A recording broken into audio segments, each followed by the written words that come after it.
자, 넘겨줘 보세요.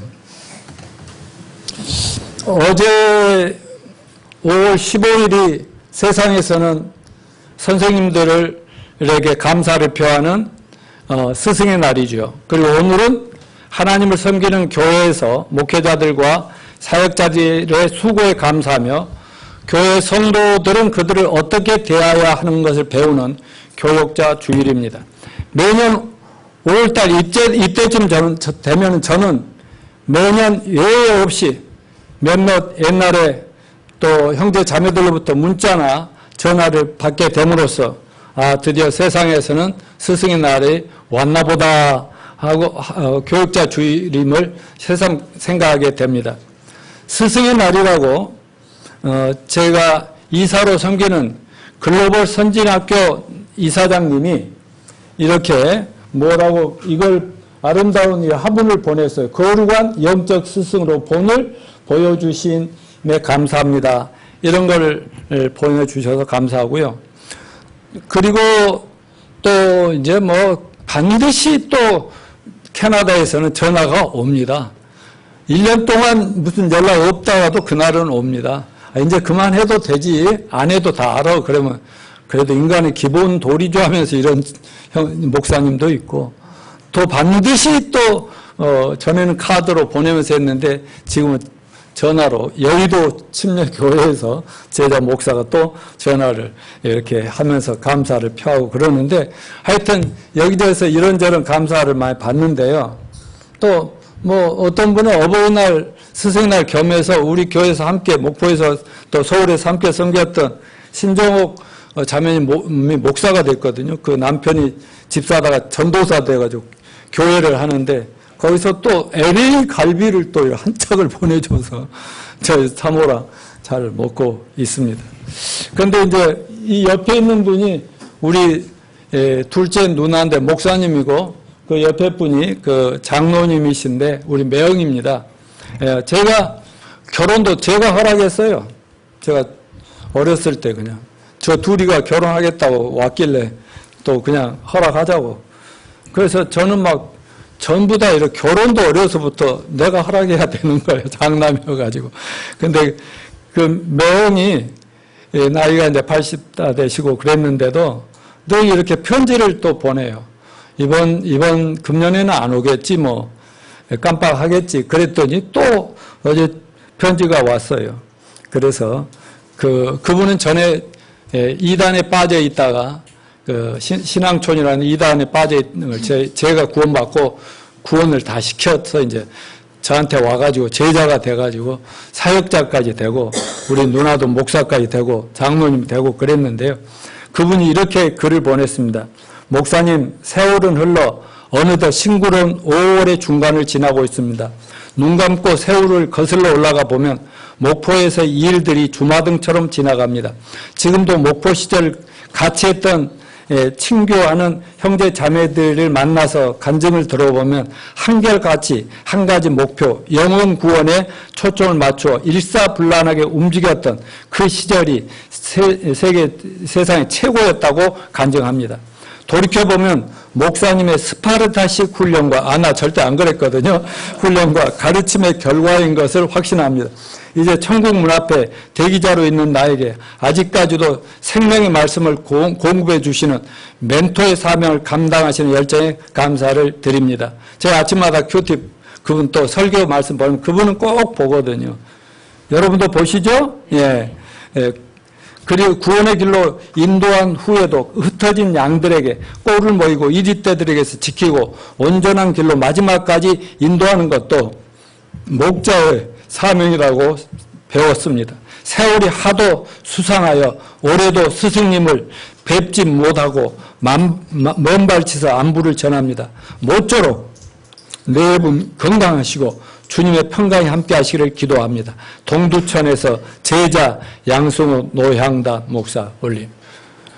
지금 그렇게 하고 있거든. 우리 누나가 지금 몸이 너무 커가지고 힘들어서 활동을 잘 못하니 우리 매형이 그 누나 막 발톱도 깎아주고 그러면서 아주 성실해요. 그 예수님의 제자로서 그렇게 성실할 수가 없습니다. 또한 지금은 여기저기서 목회를 하는 제자들이 하는 말들이 이거예요. 그때 힘들었어도 목사님에게 잘 배우고 잘 훈련받아 지금도 잘 써먹고 있습니다. 지금도 여기서 잘 하고 있습니다. 등등. 목포에서 서울에서 우리 교회를 함께 섬기던 그런 형제 자매들의 그런 얘기가 목사의 보람을 느끼는 그런 얘기들인 줄로 압니다.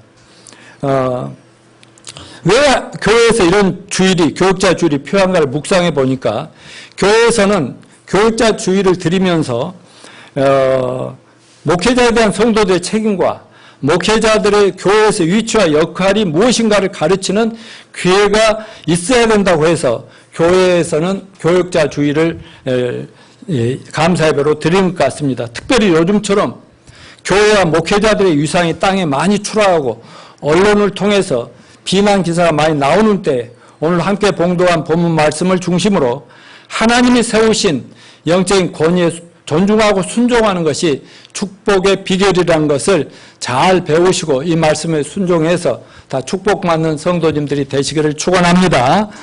갈수록 행복하시기를 축원합니다. 자, 먼저 하나님이 정해주신 목회자와 성도 간의 관계가 어떤 관계라고 하나님이 정해놓으셨는가 하는 것을 살피겠습니다. 먼저 목회자는 성도를 위해서 하나님이 세우신 무엇이다? 권세자, authority라고 합니다. authority, 만약 권위를 세운다고 그러죠. authority.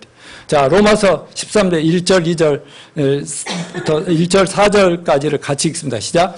각 사람은 위에 있는 권세들에게 복종하라. 권세는 하나님으로부터 나지 않음이 없나니 모든 권세는 다 하나님께서 정하신가. 그러므로 권세를 거스리는 자는 하나님의 명을 거스림이니 거스린 자들은 심판을 좌취하리라.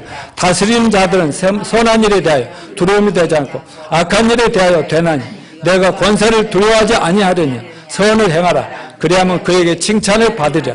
그는 하나님의 사역자가 되어 내게 선을 베푸는 자니라. 아멘.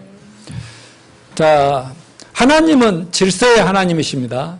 천국은 무질서의 세계가 아니라 질서와 평화의 세계인 걸 믿읍시다. 그러므로 하나님은 하나님을 믿는 가정과 하나님 세우신 교회와 모든 나라와 공동체가 평화롭고 질서정연한 그런 공동체가 되기를 바라십니다. 그러므로 하나님께서는 가정과 교회, 국가 모든 공동체 질서를 위해서 권위자를 윗사람을 세워두셨다 하는 겁니다. 권위라고 하는 것은 권세라는 뜻이에요. 파워. 힘이라는 거죠. 권세 위에 있는 권세, 위에 힘이 있어야 다스릴 거 아니에요. 다스리는 위치, 공동체를 다스리고 인도하도록 하나님이 세우신 위치와 주의입니다. 주님께서는 육신의 부모의 권위를 통하여 당신의 자녀들 낳고 양육하고 돌보고 성장시켜 나가고 계십니다. 이와 같이 주님께서는 목회자라고 하는 영적 권위자들을 통해서 당신의 자녀들을 구원하고 그들을 양육하고 훈련하고 돌보고 인도하여 이 타락한 세상에 하나님 나라를 세워나가게 하십니다. 사실 학교 선생도 부모도 어떻게 해주지 못하는 우리 영혼 구원과 인생의 변화를 교회 목회자들을 통해서 주님이 해결해 주시는 거 아니겠습니까? 부모가 자녀를 낳아 가정을 이루듯이 목회자들을 통해서 하나님의 자녀들을 많이 낳아서 영적인 성장을 시키면서 교회 가족이라고 하는 가정 공동체를 이루어 나가시는 겁니다. 가정에서는 그래서 부모라는 권위가 있어요. 하나님이 세웠어요. 부모가 자녀를 아내에게는 남편이라는 권위가 있어요. 학교에서는 선생님이라고 하는 권위자를 뒀어요. 회사의 사장님이라는 권세, 상사라는 권위가 있고 국가에서는 뭐 왕이나 대통령, 정부 수반이라든가 또 교회에서는 목회자, 장로, 감독, 목자 등의 권위, 이걸 권위자, 권세자다. 누가 세웠다고요? 하나님께서 세우셨습니다. 오늘 본문 로마서 12장 4절에서는 하나님이 세우신 권위자들을 뭐라고 그랬어요? 하나님의 사역자들이라 라고 얘기했어요. 사역자, 일꾼. 하나님이 어떤 위치와 지위를 부여하시고 하나님의 계획과 뜻대로 사용하시는 사역자, 하나님의 종을 의미합니다. 그러므로 가정에서 부모, 또 교회에서 영적 지도자들은 다 하나님이 시키시는 일을 하는 하나님의 일꾼들이라는 것을 잊지 마시길 바랍니다. 그러나 권위를 정확하게 이해하려면 권위주의와 권위의 차이를 우리가 알아야 됩니다. 여러분, 권위주의라는 게 뭐죠? 옛날 전체주의 국가에서나 또 가부장적 시대에 옛날 시대에 그냥 아버지가 그냥 모든 것을 알아서 하고 전부 뭐 아내고 자식들은 아주 하인들처럼 부리는 또 아주 정제 정치하에서 막 권력을 못되게 휘두르는 이런 걸 권위주의라고 하죠. 그래서 막 순종을 강요하고 복종을 강요하면서 막 힘을 발휘하는 이걸 권위주의라고 하는 것입니다. 따라서 합시다. 권위주의는 청산돼야 하나. 권위주의는 청산돼야 하나. 하나님이 세우신 권위는 존중돼야 합니다. 하나님이 세우신 권위는 존중되어야 합니다. 아멘. 80년대 초에 민주화 시대가 열리면서 저도 민주화 운동에도 참여하고 했었습니다만 권위주의 청산이라는 말이 등장했어요. 해방 이후 들어서 강한 국가 권력으로 군대를 동원하여 총칼로 백성들을 억압하며 막 조금만 저항하면 막 때려잡아 죽이기까지 하면서 무조건 복종을 강요하던 군부 독재 정권이 무너지면서 권위주의 청산이 민주화의 핵심 중에 하나로 등장하게 된 것입니다.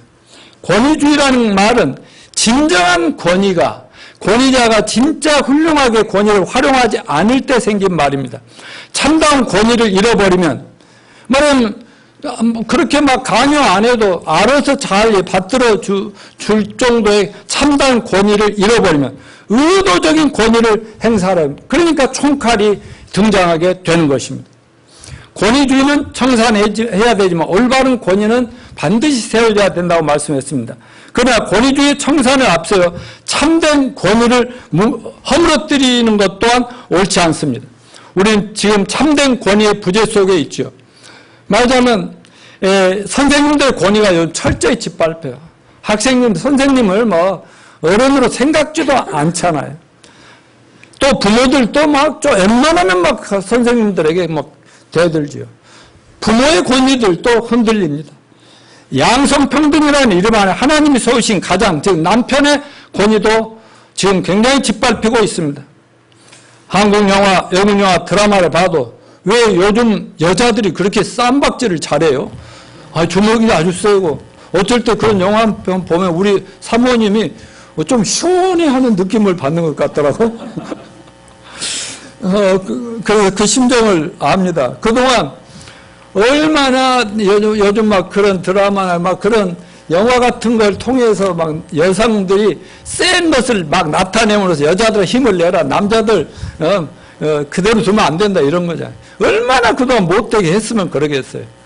얼마나 짓밟고 얼마나 횡포를 부리고 그랬으면 요즘은 막 여자들이 그냥 나서 인연이 더 이상 그렇게 못 산다 하면서 이렇게 살아가는데. 근데 여러분 여성 상위 시대라는 말은 세상에서 나온 말이지만 성경에는 맞아요 안 맞아요? 아니 저 엄마들만 말하지 말고 처녀 마리아야 한번 어떻게 생각하냐? 너는 결혼하면 네가 남자 지배해버리는 여성 상위 시대냐?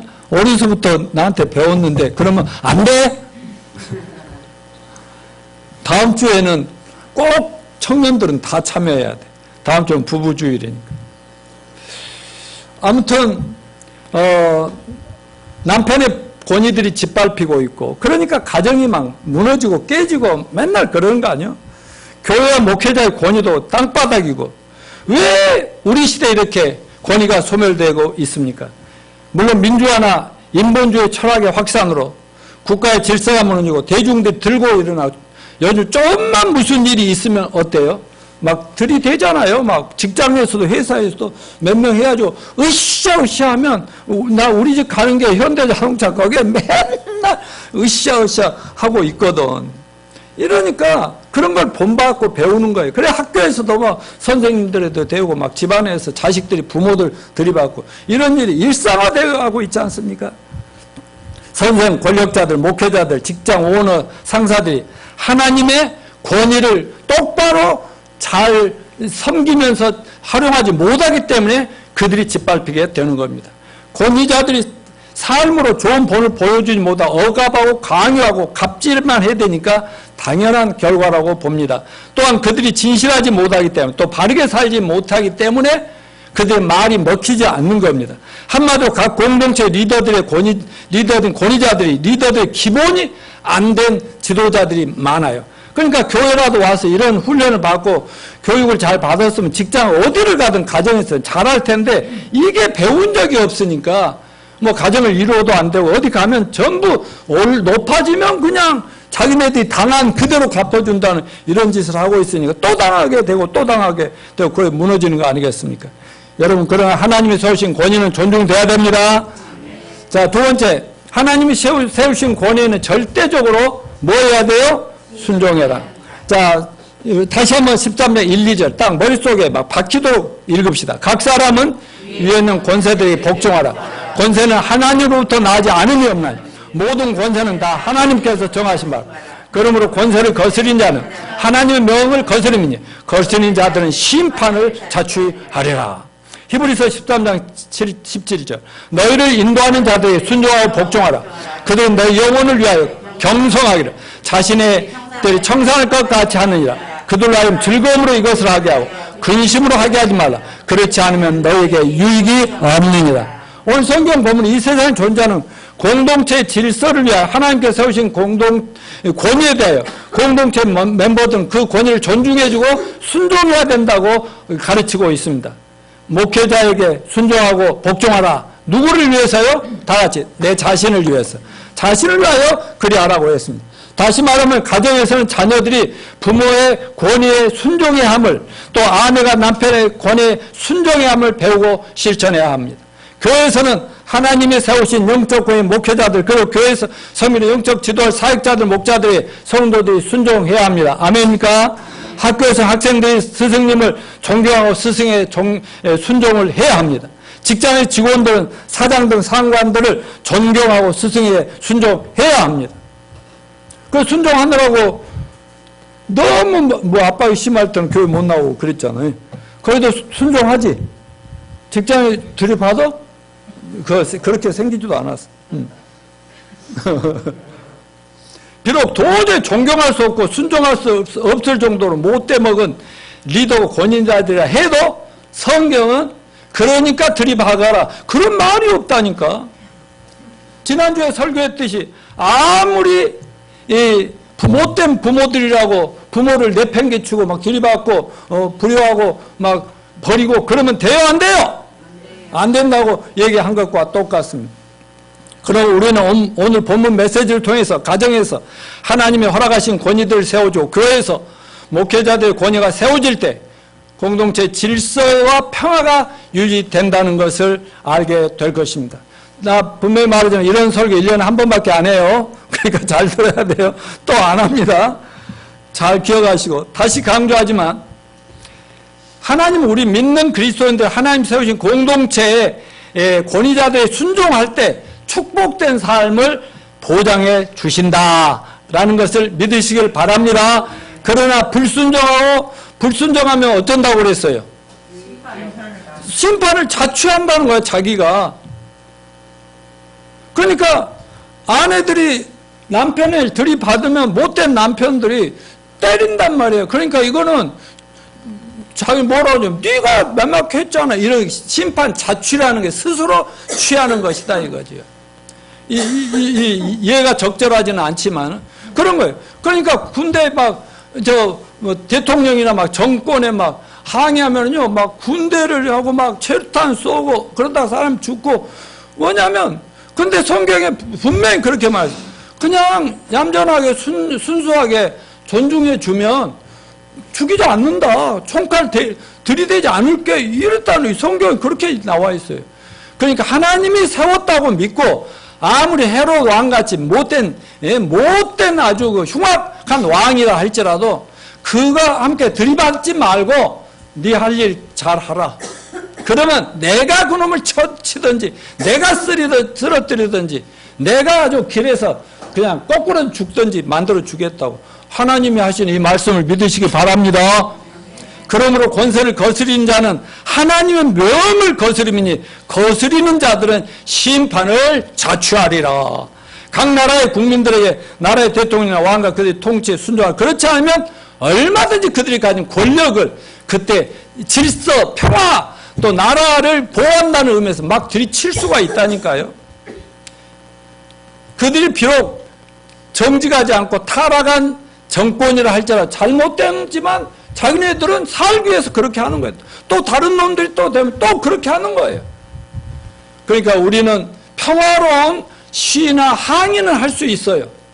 그렇지만 무조건 막 사람들이 물리치고 막 사람들이 뒤집어 엎으려고 하면 하나님 그만한 대가를 백성들도 치르게 된다 하고 저는 어떤 목사님들 모임 앞에서도 분명하게 얘기를 합니다. 자, 결단합시다. 자, 부모님에게 순종하십시다. 남편들에게 순종합시다. 세상의 모든 권세자들에게 순종합시다. 교회 영적 리더들에게 순종합시다. 아멘. 권위에 대한 순종의 성경적인 원리, 계단을 보면 이렇습니다. 첫째, 권위의 위치와 권위의 인격을 구분할 줄 알자. 그러니까 그 높은 사람이라고 해서 인격이 다 존경할 만하지는 않아도 순종을 해야 된다. 이렇게 얘기하고 있어요. 또 두 번째, 하나님께서 권위를 통하여 나를 보호하고 성숙시키고 변화시키고 계심을 믿으십시오. 장로님. 네. 하나님이 권위를 통해서 나를 보호한다는 거 잊지 마시고요. 세 번째, 권위들의 명령이나 금계, 근본적인 동기를 잘 살피시길 바랍니다. 예를 들어서 목사가 자매님, 형제님 이렇게 하십시오. 이렇게 하면 안 됩니다. 이렇게 하는 그 근본 동기가 뭘까? 그걸 생각해 보고 무조건 아니요 하지 마시라는 거죠. 네 번째, 도저히 순종할 수 없는 불만스러운 요구에 대하여 우리는 건설적인 제안이나 창조적인 제안을 할 수가 있습니다. 아무리 하나님 교회에서 하나님의 종인 목사가 요구한다 하더라도 따라서 아닌 건 아니죠. 아무거나 순종하라는 건 아닙니다. 도저히 상식이 맞지 않은 불만스러운 요구나 명령이 떨어지면 성도들은 목사님께 순종하라고 배웠지만 목사님 제 생각에는 그건 아닌 것 같은데요. 목사님 이렇게 하면 어떨게요? 하고 정중하게 도저히 안 통하는 도저히 성경적이 아니라면 그렇다 해서 우리 목사는 못됐어 하고 자기가 목사를 심판하면 돼요 안 돼요? 나는 여러분들한테 심판 당하기 싫거든.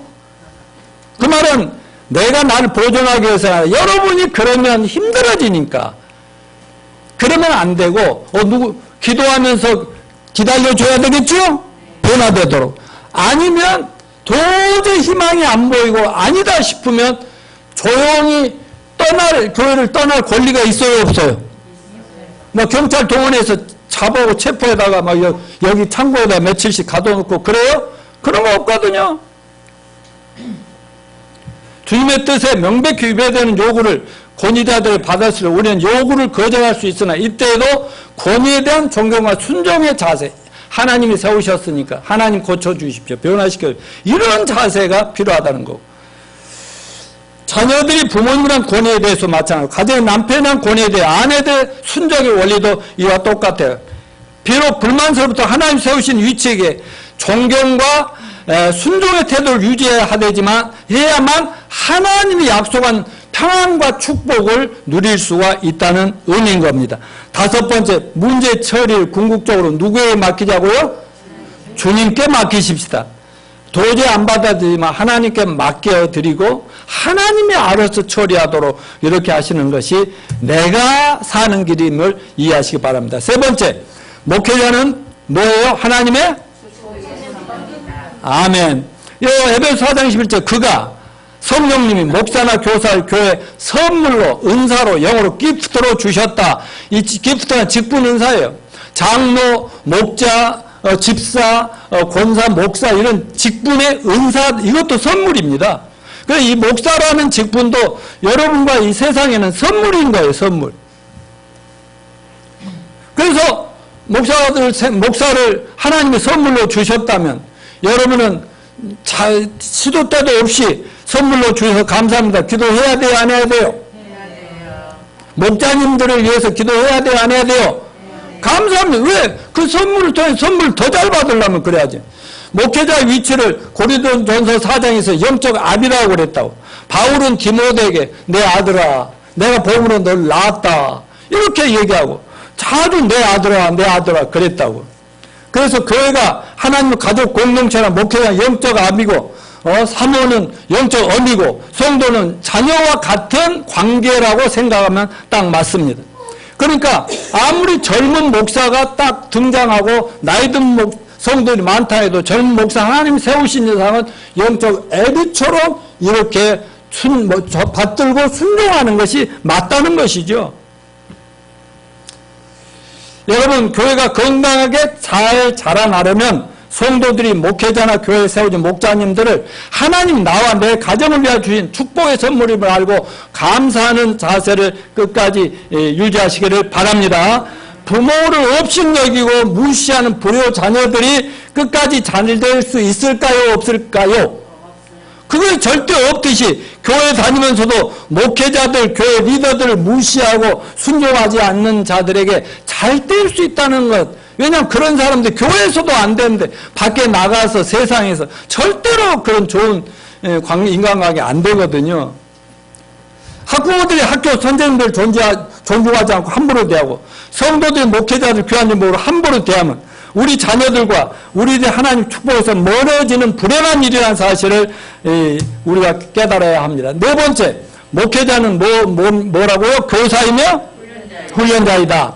에베소 4장 11, 12절. 그가 어떤 사람은 사도로, 어떤 사람, 그가 성령님이 구원받은 사람 중에 이 사람은 사도, 어떤 선지자로, 어떤 사람은 복음 전하는 사람으로 다 같이 어떤 사람은 목사와 교사로 삼으셨.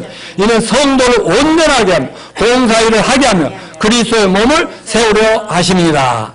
맞으면 목사를 세우고 영혼을 구원하고 하나님 말씀으로 그들 잘 가르치는 교사, 선생 역할을 하며 그래서 성숙하고 영적으로 훌륭한 사람들 좋은 일을 많이 해서 결국 하나님의 교회를 세상에 잘 세워가도록 하기 위해서 목사를 세웠다 그래요. 디모데후서 1장 11절 시작. 내가 이 복음을 위하여 선포자와 사도와 교사로 세우심을 입었노라. 하나님이 교회 영적 지도자로 스승으로 사역자로 불렀다 하는 것입니다.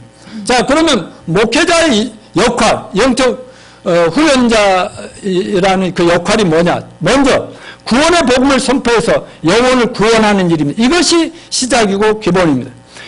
이것이 안 된 사람들을 모아놓고 교회만 나왔다 해서 세례나 침례주고 아무리 성경을 가르치고 막 교육을 하고 설교를 기가 막히게 해도 지식은 늘어나서 뭐 굉장히 겉모습으로는 믿음 좋은 사람 보인 채 속은 그놈이 따라서 그놈이 그놈이더라. 내가 그 말 잘 쓰. 여전히 부패한 죄인이란 말이에요. 우리 시안이 같이 어린애도 어려부터 배운 것이 모두가 죄 있는 거 아니에요? 자기 엄마도 아무리 착해 보여도 훌륭해 보여도 엄마도 죄인 아니겠습니까? 이렇게 심어야 된다고 어려서부터. 그 아까 우리 권사님 얘기해서 참 안타까운 일이지만 그 교회 나가셨을 때 그 목사가 모아놓고 누구 와서 좋다 뭐 이게 아니라 그 개인을 잡아놓고 몇 달이 걸리더라도 때려 잡아야 된다고. 교수님이나 머리 좋은 사람들은 아는 게 많기 때문에 목사 말을 쉽게는 안 봐줘. 그러나 그걸 낱낱이 기도하면서 깨뜨려서 어떻게 내 구원의 확신을 갖고 거듭나야 성령이 들어와야 변화가 된다니까. 그렇게 구원 안 받은 채 10년, 30년 교회 안에서 뭐 이러다 보니 뭐 종교인의 모양은 갖췄지만 결혼해갖고 나중에 살면서 얼마나 여러 사람 괴롭히는 인생들. 나는 맨날 그런 사람들 찾아서 구원하는 일을 하고 있잖아요. 여러분, 우리가 구원받았다는 건 죄사함 받았다는 겁니다. 또 의롭게 되었다는 것입니다. 거듭났다는 것입니다. 천국 시민권자가 됐어요. 하나님의 자녀의 권세를 얻었어요. 영생을 얻었습니다. 죄 있다고요? 없다고요? 예수를 믿으면 없다니 여전히 교회에 다녀서 세례받고 장로돼도 죄인, 목사돼도 죄인. 이러니까 이 사람들이 변화 안 되니까 사람은 모을 줄 아지만 구원시킬 줄을 몰라요. 여러분, 그래서 구원받으면 따라서 구원받으면 대박이다. 둘째, 성도를 온전케 하며 말씀을 잘 가르쳐서 성숙한 사람으로 예수님 닮은 사람 만들어가야 되고 또 세 번째, 봉사의 일을 하게 하고 말하자면 세상에 어떻게 살았던 건 예수 믿고 구원받았으면 하나님이 원하는 하나님 기뻐하는 세상을 좋게 변화시키는 좋은 일 많이 해야 되겠죠? 그 중에 하나 교회 봉사, 사회 봉사. 또 여러분 직장에서도 늘 섬기고 좋은 일 많이 해서 누가 봐도 저 사람 특별한 거야. 왜 그렇지? 보니까 크리스찬이네. 그래, 우리도 언젠가 저 따라서 교회 가지. 이렇게 만드는 일을 하다. 그리고 넷째는 그리스도의 몸을 세우려 하신다. 교회를 잘 세워서 세상에 영향을 미쳐 세상 하나님의 나라가 확장돼서 그래서 세계 선교가 완성되고 교회가 완성돼야 우리 주님이 재림하셔서 이 세상을 다 깨끗하게 하고 천년 왕국을 세울 거 아니겠습니까? 자, 여러분 성도들이 목회자는 성도들이 영적으로 성숙시키는 교사의 역할도 하는 건데 훈련자의 역할인데 성도들이 영적으로 성장하지 않으면 어떻게 된다고요? 에베소 13장 14절 같이 읽읍시다. 이는 우리가 이제부터 어린아이가 되지 않으며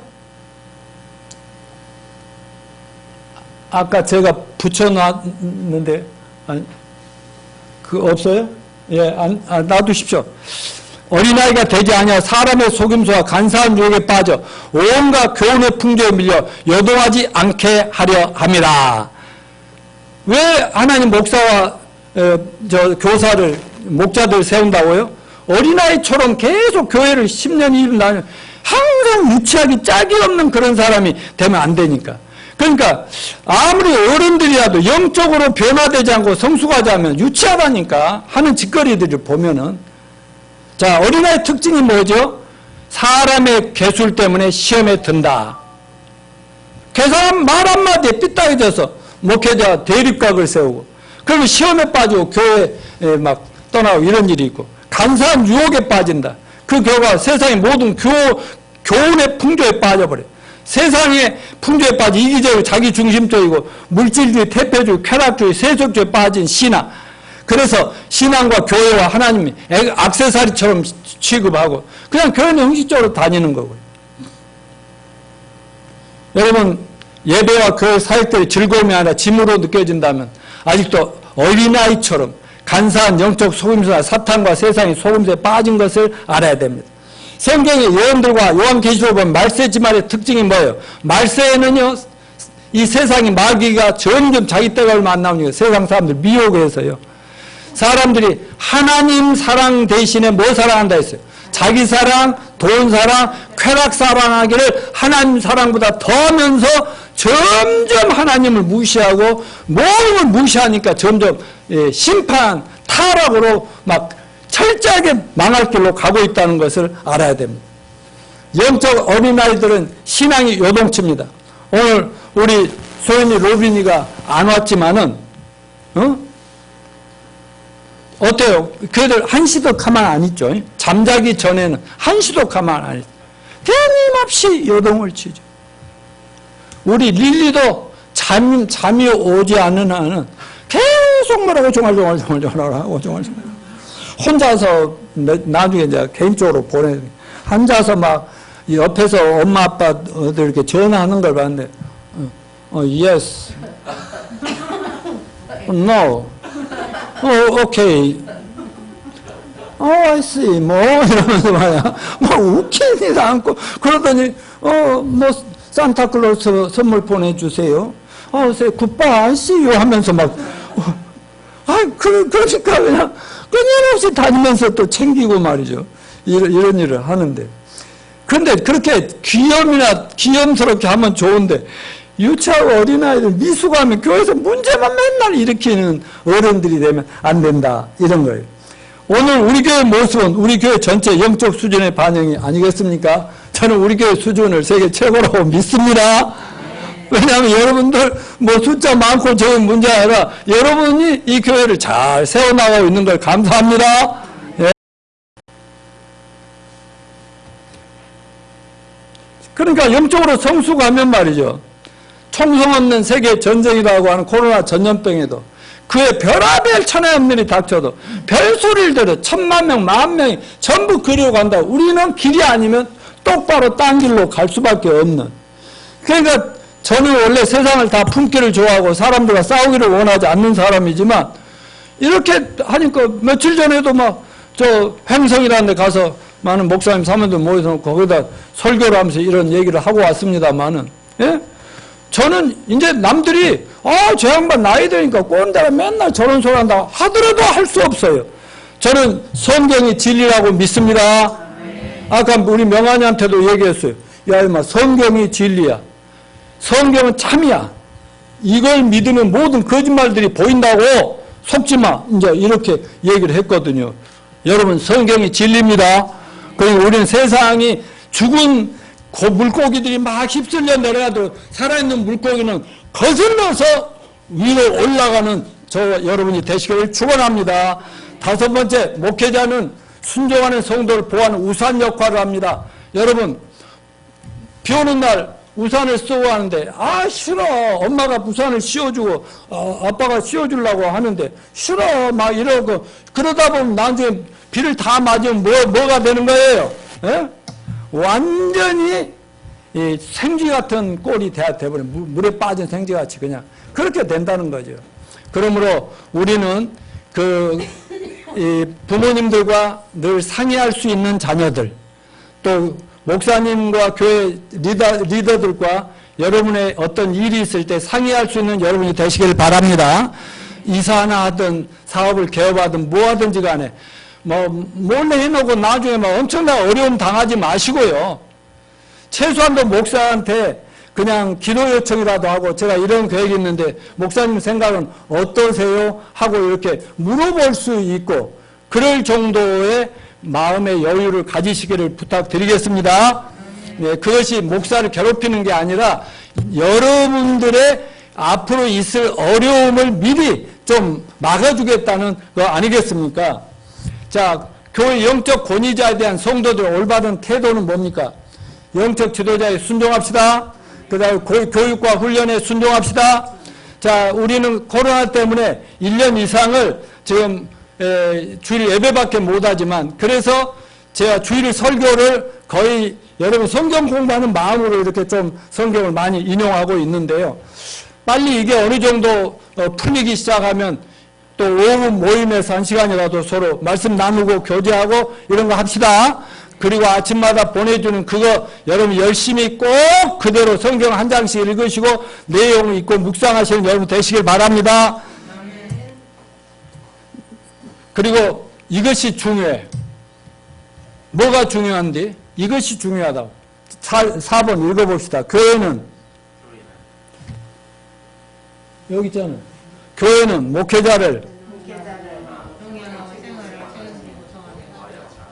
왜 이걸 잘 안 읽으시려고 그럴까? 아니 다른데 리더들 존경하는 것도 있지만 교회 목사를 2배나 존경하라 했다니까. 자, 그리고 생활 책임자도 하라는데 디모데전서 5장 17절 읽어나 봅시다. 시작. 잘 다스리는 장로들은 배나 존경할 자가 돼. 말씀과 가르침에 수고하는 이들 더욱 그리할 것이니라. 성경에 일렀을 때 곡식을 밟아 떠는 소의 입에 망을 씌우지 말라.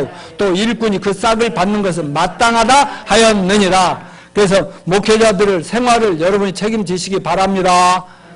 나 요즘 굶고 있어요. 아무튼 그동안에 여러분 덕으로 그냥 누굴 먹든지 간에 잘 먹고 살고 있어서 저는 뭐 더 이상 여기 할 말 없고 감사할 뿐입니다. 그리고 비교하지 말고 비판하지 말고 판단하지 말고 이해하도록 힘씁시다.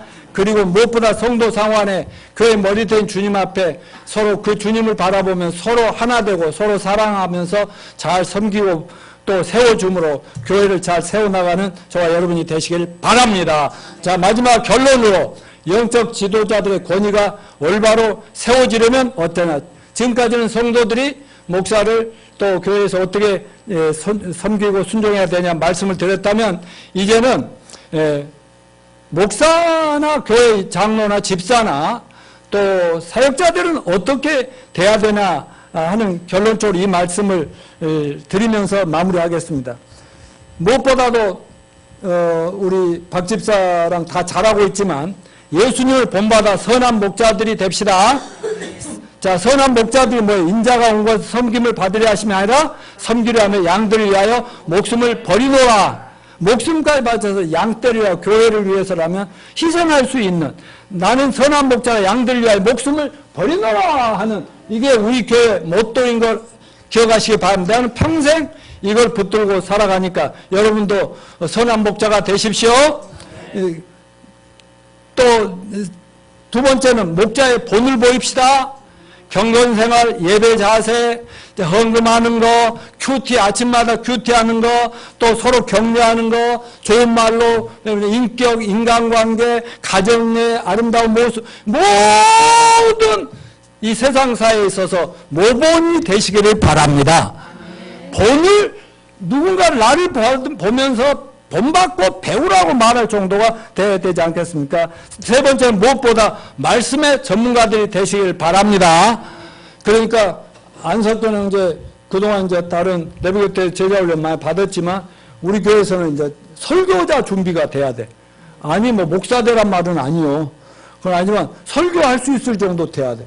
그리고 나중에 설교할 기회가 되면 내 설교 보따리 다 줄 테니까 알아서 그 중에서 봐가지고 참고하다가 이제 나중에 자기가 하면 돼. 알았지?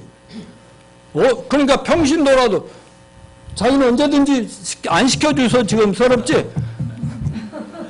우리 장모님도 언제든지 시키면 설교할 수 있잖아. 김영자 목사님도 할 수 있고 명란이는 뭐 안 시켜주니까 뭐 못하지. 시켜만 주면 할 말이 너무너무 많죠. 막. 알았죠? 다 알았죠? 예선자매도 오케이. 남편을 가서 확실하게 변화시키시기 바랍니다. 아무튼 서로 모든 따라서 모든 신자는 왕 같은 제사장이다. 그러므로 나도 사역자다. 나도 교역자다. 아멘. 그래서 나는 선한 목자가 되겠다. 양떼를 잘 섬기겠습니다. 교회를 잘 섬기겠습니다. 아멘. 일어나세요.